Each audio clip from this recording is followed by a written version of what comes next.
regime. There's dormitories, there's what look to be classrooms, there's workshops. It's a big mystery. The eerie streets of a sunken pirate city in the Caribbean. The harbor walls are crumbling into the sea, and the whole area has been left to collapse. An infamous plantation in America's deep south. There is a sense of foreboding that something might have happened here, that you can't quite figure out what. And a shadowy subterranean complex that helped win a war. Looking at these doors, never in your wildest dreams could you imagine what lies beyond. Decaying relics and ruins of lost worlds. They were forged by the passing years and are now haunted by the past. Their secrets are waiting to be revealed.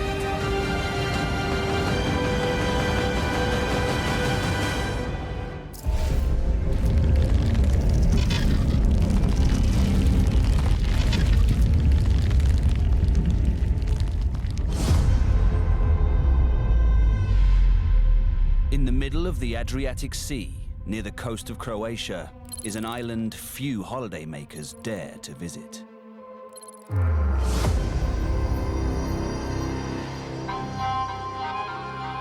It's a moonscape, barren. There are mountains of rock piled up here or there. It's a palette of gray and white. It's pretty barren. There's not a lot of tree cover for shade or for breaking the wind.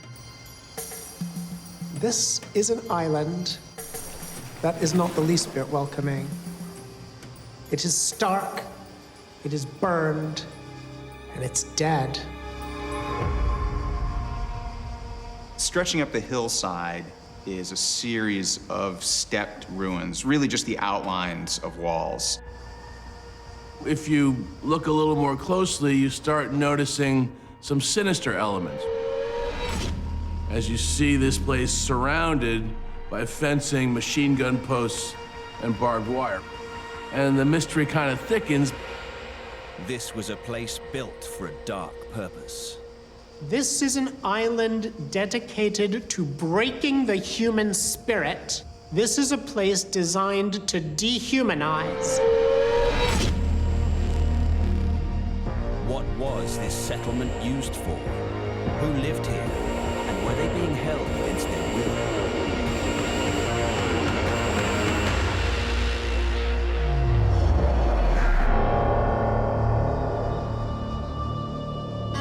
This sterile rocky outcrop is Goli Otok.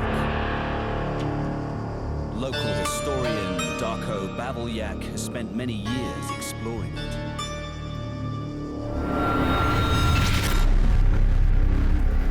This is an island where paranoia and violence reached their height. The more you investigate the island, the more intriguing it becomes. As you get closer, there's, sleeping quarters, there's an auditorium. It's hard to know what this place is. There is no readily apparent reason why you would build this semi-industrial facility on an island in the middle of the sea. Goli Otok's isolated location is key to understanding its past. Because it's off the coast, anything can happen out there. The fate of the people there will never be known. Look at the bunkers. This is a place that is designed to be patrolled, designed to be defended. But it's not in any way clear what was worth guarding and patrolling here. In fact, Goli Otok was a brutal prison, which was sometimes called the Croatian Alcatraz. The first prisoners arrived on this island on July 9th, 1949. After that, around 12,000 convicts passed through this place, and they built everything that you can see here.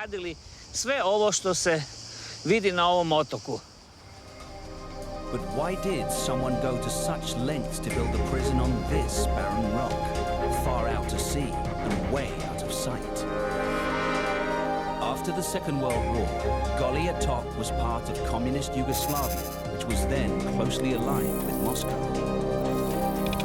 But in 1949, the infamous dictator Marshal Josip Tito split Yugoslavia away from the Soviet Union and its leader, Joseph Stalin. Not all Yugoslavians agreed with Tito's decision. Many wanted Soviet-style communism to remain.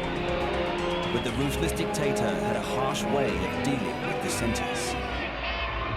Tito wants to be able to take people he thinks are loyal to Stalin and make them disappear.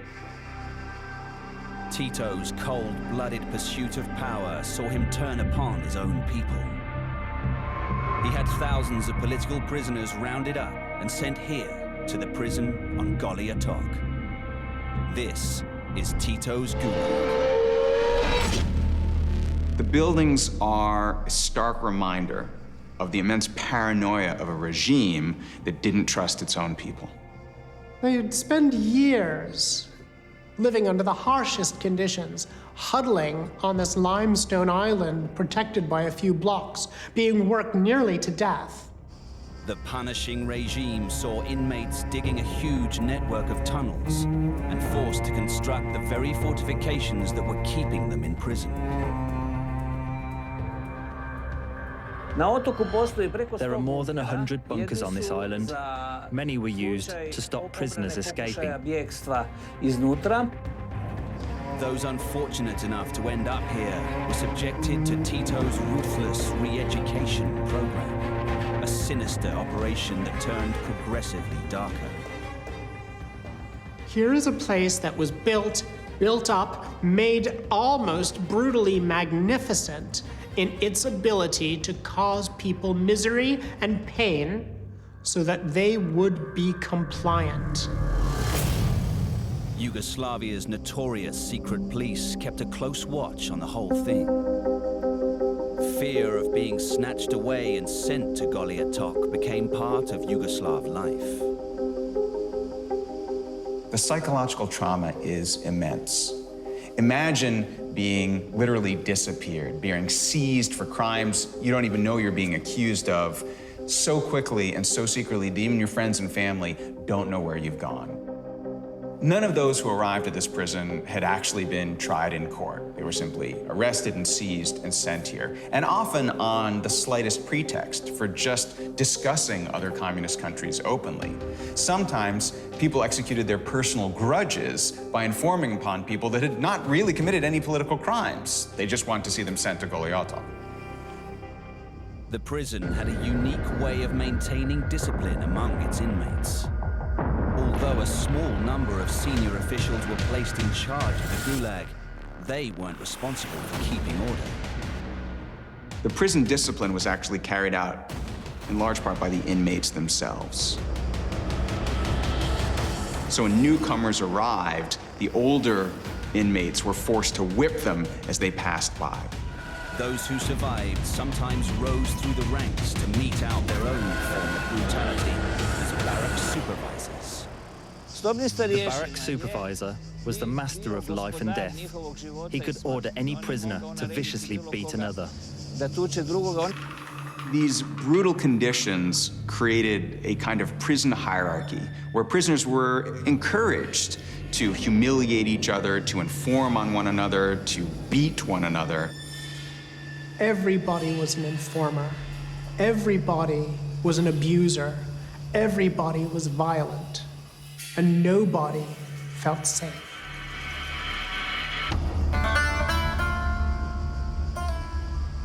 About 600 died on the island, which means, thousands returned to the mainland after being broken and re-educated. But those who came back, they didn't dare say a word. What were they afraid of? What if someone informed on them again and they were returned to Goli Otok?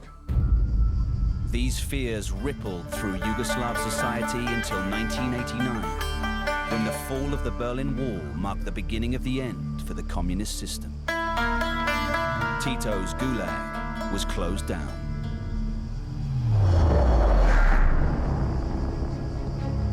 Today, the crumbling buildings of Goli Otok are a haunting reminder of Tito's shocking totalitarian regime. All of us in the West, we allowed ourselves to think that unlike the other communist dictatorships, Tito's dictatorship was not founded on brutality and prison camps. And of course, we were wrong.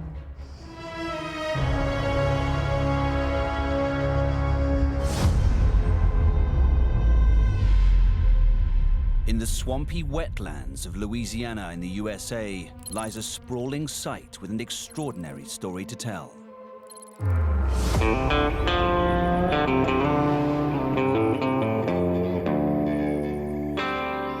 It seems entirely otherworldly because you've got the bayou, you've got the strange wildlife, you've got snakes crawling through the grass, you've got crocodiles.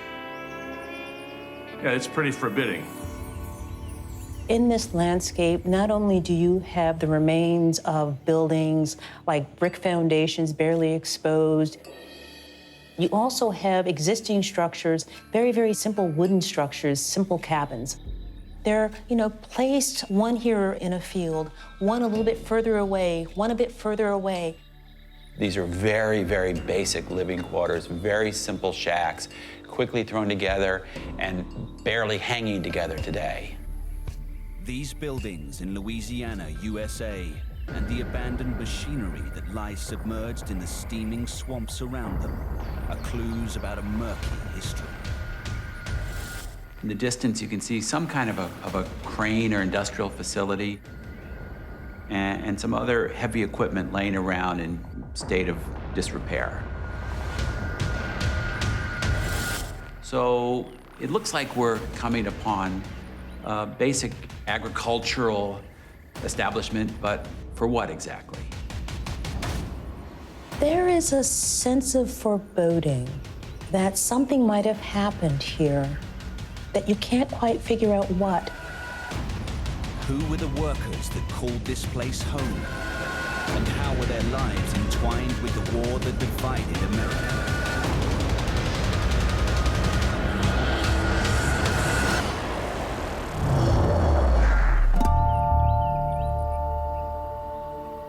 This place is certainly a puzzle. Perhaps it has an industrial past. A small train and other assorted bits of machinery rust away in the humid southern climate. But the cluster of shacks and a deserted school hint at a lost community.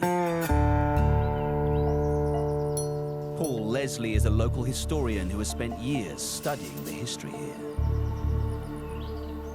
I came here around 1977, and so I pretty much discovered it then, and I was just completely stunned by the presence of so many buildings. It was like a time capsule.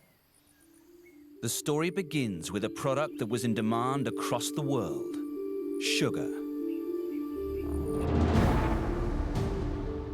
What we're seeing here is a sugar plantation, a kind of agriculture that was very common in the U.S. in the 19th century and before. And sugar was really an integral part of the Louisiana economy because it was the ultimate cash crop. This isn't just any sugar plantation, it's Laurel Valley, and it was once one of the largest plantations in North America. In the 1830s, a family by the name of Tucker arrived and took over this land and began building up the plantation. But their ambition came with a high price. The Tucker family arrived with a couple of dozen slaves. Within 20 years, they have almost 170 slaves. It's a phenomenally large slave-holding family. The process of making sugar was a really brutal one, and it was incredibly difficult for the laborers involved. At the heart of the operation was the mill. This is the old sugar mill. It's built in the 1840s, built with bricks that were made on the plantation by the slaves. and then assembled painstakingly something like 366,000 slave-made bricks. The mill was operating 24 hours a day. It never shut down unless equipment broke. A train would come in from down below us. It would have boxcars, and they would stop underneath the crane. Crane would take the cane, put it in a trough. They'd wash the cane, bring it into the mill, crush it, and then from then, make sugar. The working day was brutal. The day here at Laurel Valley was one that started at around 7:30 and ended close to 8 o'clock. It wasn't an uncommon thing to have people plowing in the fields at night. As far as the working conditions, they were hard. The average life expectancy was around 25 years of age. This is slave labor in some very difficult conditions down here in the swamps with mosquitoes and malaria and the blazing sun. So there was no easy place to be a slave, but this is probably one of the worst places. Workers started at very young age, about 8, 9, 10. Life as a slave was so harsh that some couldn't bear to bring a child into the world. You have infamous stories of mothers deciding to commit infanticide rather than subject a child to slavery. The deserted structures at Laurel Valley hint at the cruelties of day-to-day life. Imagine living in these swamps in one of these primitive houses, no screens on the windows to keep out the mosquitoes. There were probably, 5 people to a room. Very, very primitive and difficult conditions. But a violent series of events would soon change America, the Tuckers, and the people they had enslaved.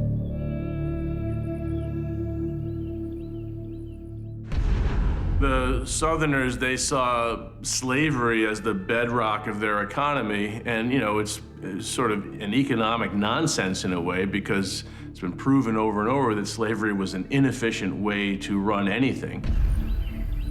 And yet, slavery had become so entwined with Southern culture.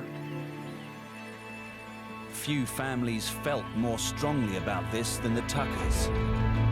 In 1861, the Civil War broke out. And in 1863, Caleb Tucker left Laurel Valley and went off to join the Confederate Army. For a man like Caleb Tucker, who has considerable slave holdings, the notion of emancipating his enslaved labor force is akin to bankrupting himself. After the Union won the war, Tucker's Confederate background was to have a catastrophic effect on his plantation. The local Union authorities exacted real retribution on him. We know for a fact that Union authorities, plundered the plantation. So as a result, the plantation in the latter stages of the Civil War really falls upon hard times. Eventually, the Tuckers sold the plantation, and the Laurel Valley slaves were set free. But any hopes of a better life soon vanished. The period just after the Civil War is really heartbreaking, because there was such an opportunity to give these former slaves some semblance of their rights. They were on their way to something that looked like at least a somewhat freer society and somewhat more opportunity. But this period of Reconstruction didn't last very long. Racial hatred and low wages meant that the working conditions for the Laurel Valley slaves in Louisiana hardly improved. In 1887, they staged a mass strike, and an all-white militia was sent to crush it. They not only try to kill strikers, they also end up massacring Black civilians, Black people who are in the town. And so historians don't have a very strong sense of exactly how many Blacks were killed. But it was dozens, it was scores of people being murdered, being slaughtered.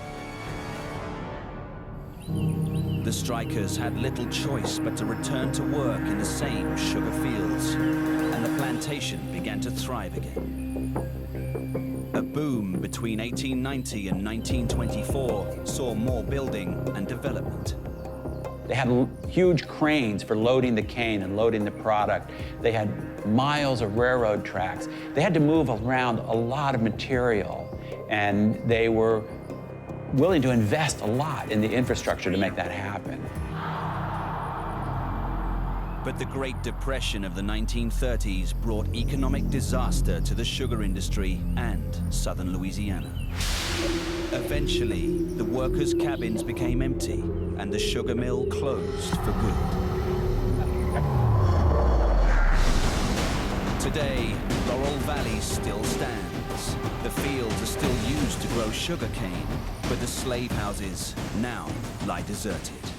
This particular site is a window into a part of our history, a part of world history. And as tragic as it is, it's also really important to recognize that it's a story that needs to be told.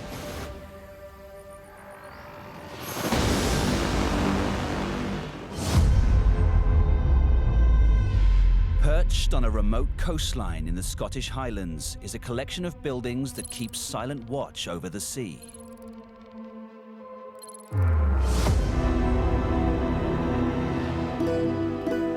Up on the cliffs, you're swept away by the natural beauty. But if you look down at your feet, you'll find concrete foundations.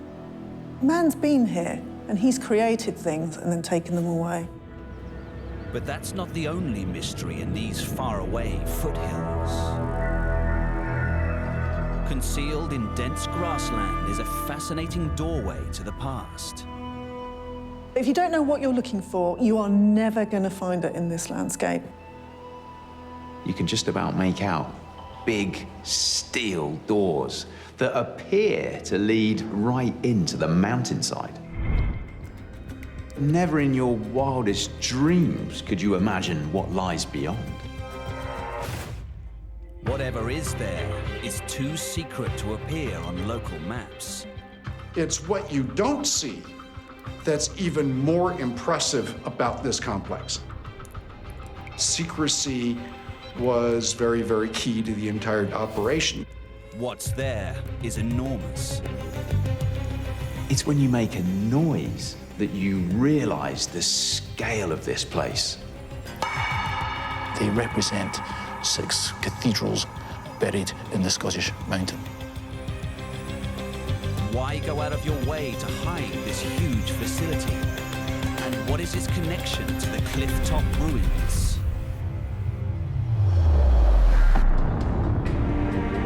The link between the gateway in the woods and the cliff-top structures begins 2 miles away with some vast metal drums in the town of Invergordon. You're looking at a kind of industrial complex, and it's a very, very important site. You suddenly realize there are these massive round structures heading off as far as the eye can see.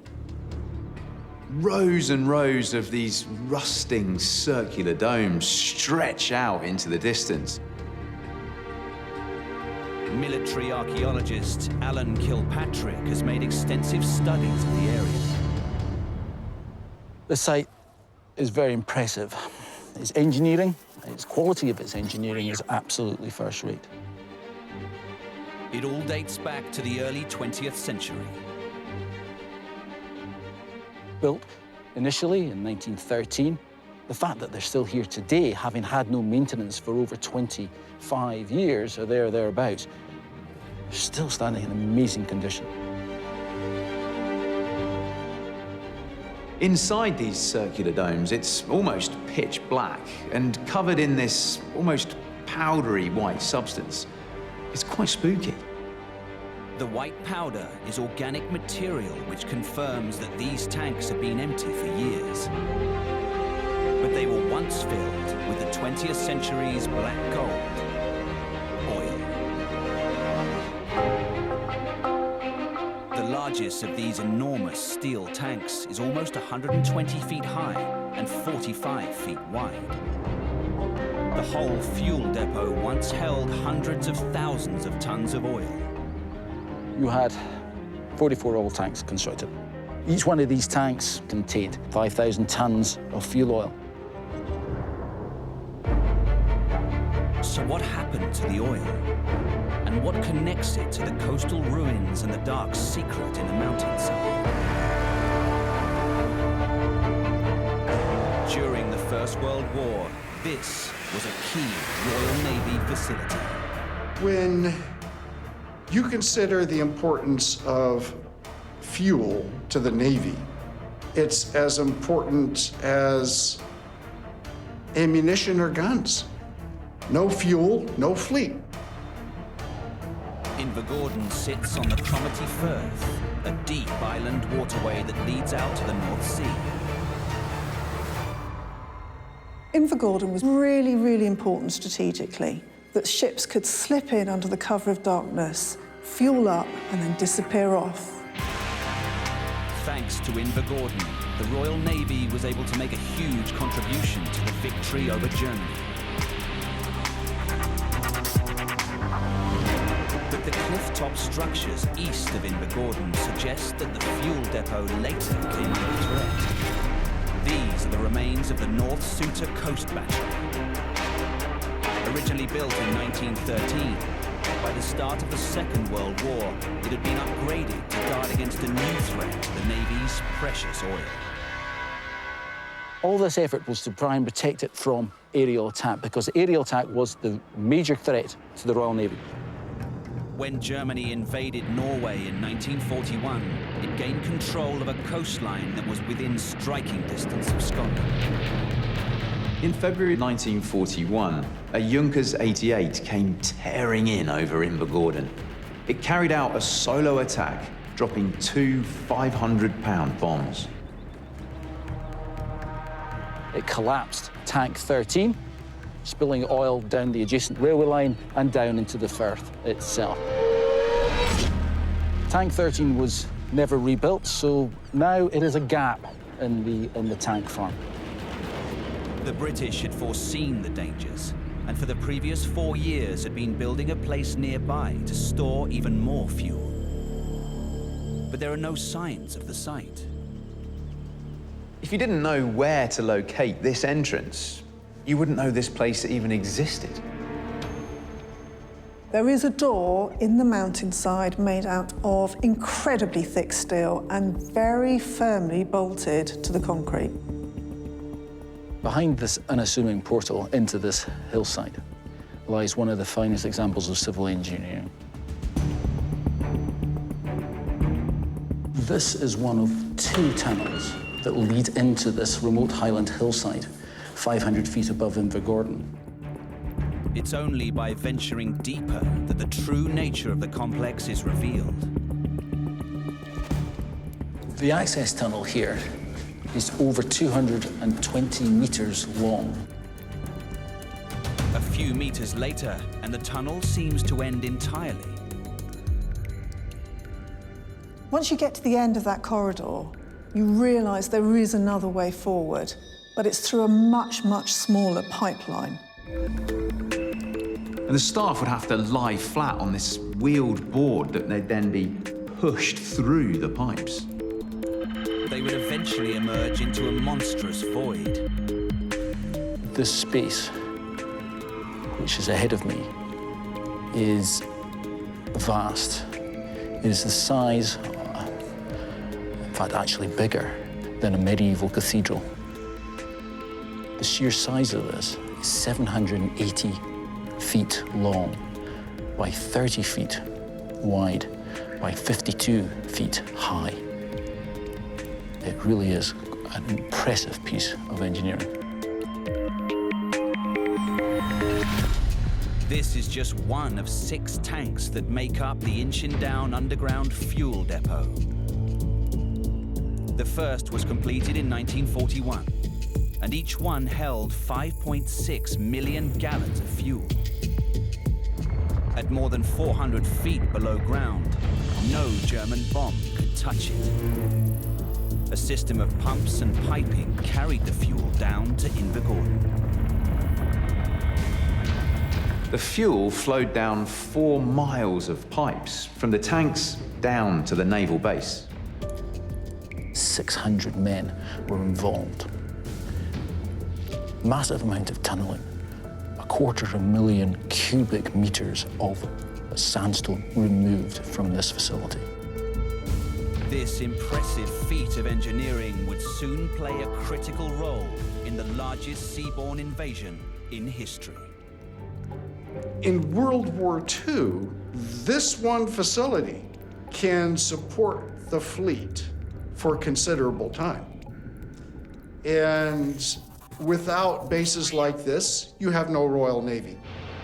In 1944, many of the vessels heading south towards the beaches of Normandy for the D-Day landings refueled here at Invergordon. It was a crucial part of the naval infrastructure. And it was critical to the final Allied victory in the Second World War. After the war, the world-class engineering behind the Inchindown oil tanks saw them continue to play an important military role. This facility was all through the Cold War a very, very important and very secure site for your fuel storage for logistics for the Navy. There were plans to upgrade the site for use by NATO, but these plans were later abandoned, and in 2002, the site was officially closed. But that is an incredible journey and an amazing lifespan for something that was first constructed in 1941.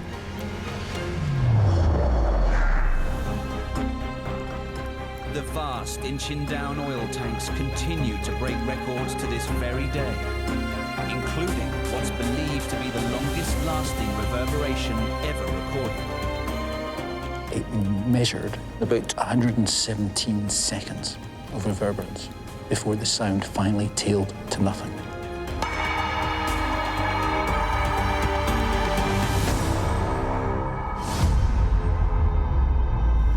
In the south of Jamaica, at the mouth of Kingston Harbor, a windswept Caribbean village hides a turbulent past.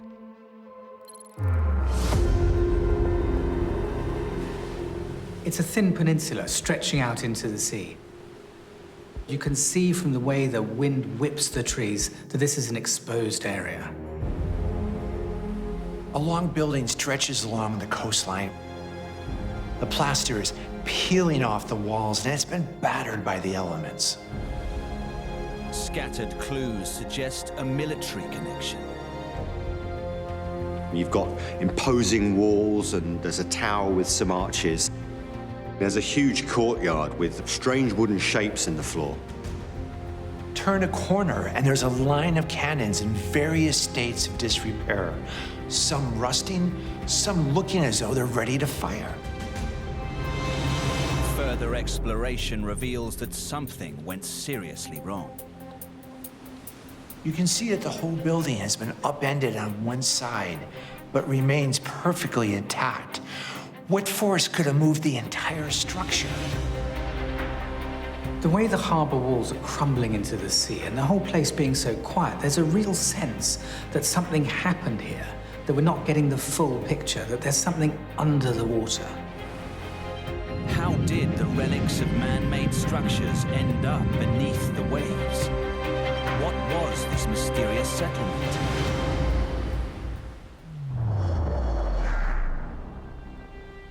An incongruous red brick fort overshadows the sleepy harbor, hinting that the focus here has not always been on fishing. This is a military space, but what period it is from and what they are protecting is not immediately apparent. What was so worth defending on the far-flung Jamaican coast? This point is right in the middle of the Caribbean's busiest trading routes of the 17th century. This meant money, and money always needs defending. This is Port Royal. 400 years ago, this forgotten backwater was the jewel of the Caribbean. Local archaeologist Doric Gray explains how the English snatched it from Spanish hands. When the English captured Jamaica in 1655, one of the first things they started to do was to build a fort. All it was a stockade with wood that the soldiers were to defend the island. And what is left of it is that semicircular you see there. This was the first English structure in Jamaica that was built. The fort rapidly expanded, and so did the town. And Port Royal soon became one of the most important cities in the world. When it was built, this town was bigger than Boston and had more money than all of London. But this prize so far from home wasn't easy for the English to protect. They then did something incredibly risky and unusual. They sent an open invitation to the most lawless and ruthless criminals on the planet to come and make it their home. Pirates. The second half of the 17th century was the golden age for pirates, with as many as 5,000 at large on the oceans. Port Royal became their capital. Were the abandoned structures that litter Port Royal home to these buccaneers? Now just imagine, these were rowdy persons, and they were pirates operating on behalf of the English. It seems like a crazy idea, but it was a better the devil you know move. By getting these libertarians on their side, the British were asking them to attack the Spanish ships, thereby protecting their own trade and diminishing their enemies. Port Royal flourished under pirate rule, eventually growing into an outlaw town of some 8,000 people. The Caribbean was like the Wild West of the 17th century, and Port Royal was like Dodge City. It was said that 1 in 4 buildings in Port Royal was a bar or a brothel. This city was known around the world as the Wicked City. Clues about the city's fate lie beneath the waves. There was something far more menacing on the horizon that neither the British nor their pirate army could have foreseen. The remains of abandoned streets have been found in the murky waters that surround the pirate city of Port Royal in the Caribbean. And the holes in the centuries-old walls show where most of it disappeared. If you look, you'll see 3 spaces in the wall right here. This, the largest one, is where we have Lime Street. Lime Street was one of the most important streets in Port Royal. Why did Port Royal vanish below the waves?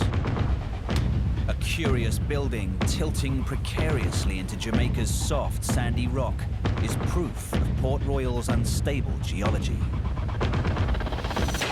The building went more than 15 degrees into the ground.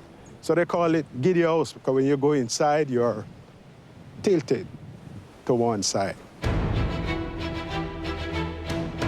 Caribbean archipelago is a geologically active area. Jamaica sits exactly where the Caribbean plate and the Geneva microplate meet, but they meet side by side in what's called a transform fault, and this fault rubs against each other as things move, and that can cause violent juddering and earthquakes, but also some of those earthquakes can be quite shallow and cause violent changes on the Earth's surface. So on the 7th of June, 1692, there was a devastating earthquake. 13 acres of land sank into the sea immediately. These heavy buildings suddenly found themselves not on solid sort of sandy substrate, but on a liquid sandy substrate. What was solid land all of a sudden becomes liquid and things sink into it. And as the earthquake stopped, then the sand essentially re-solidified itself, trapping the buildings within it and even people. 2,000 people were killed almost instantly. Another 3,000 died later from disease. But that was just the beginning. The earthquake, being coastal, also created a tsunami. And it's reported that the sea moved about a mile away from the land before then coming crashing in with violent waves that attacked the city from the seaward side. is Fort James, and this was one of a number of forts that sank. Fort James is in about 25, 30 feet of water now. So all of that area from the old naval coming out was once land. A letter from a survivor said, "We ran out of the house where we saw all people with hands lifted up, begging God's assistance." The city could no longer function. It was over. Many believed this was retribution. All of the debauchery and sin wiped off the earth by God's wrath. More than 1,000 acres of Port Royal were destroyed. The pirate capital never returned to its riotous heyday. But it was reborn a century later. One of Britain's most celebrated naval officers was called into service here. In 1779, Horatio Nelson was put in charge of 500 men at Fort Charles. Admiral Lord Nelson did all he could to prevent Port Royal disappearing back into the sea. This naval hospital was ingeniously designed, with large parts of the building pre-assembled in Britain before being shipped out to Jamaica. The building itself is built, it's on a raft foundation, which means all of the columns you see are tied to each other. And it's like the building itself is afloat. And this is why, for example, it has been able to withstand more than 17 major hurricanes. In 1907, there was another earthquake.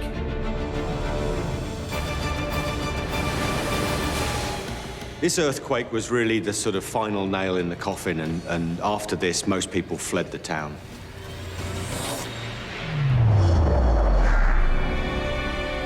Mother Nature had finally claimed the infamous pirate city, consigning its nefarious secrets to the depths of Davy Jones' locker. Marine excavation takes time and patience. And although there's been a few digs over the years, there's huge swathes of the city that have yet to be explored. So who knows what treasures still lie hidden beneath?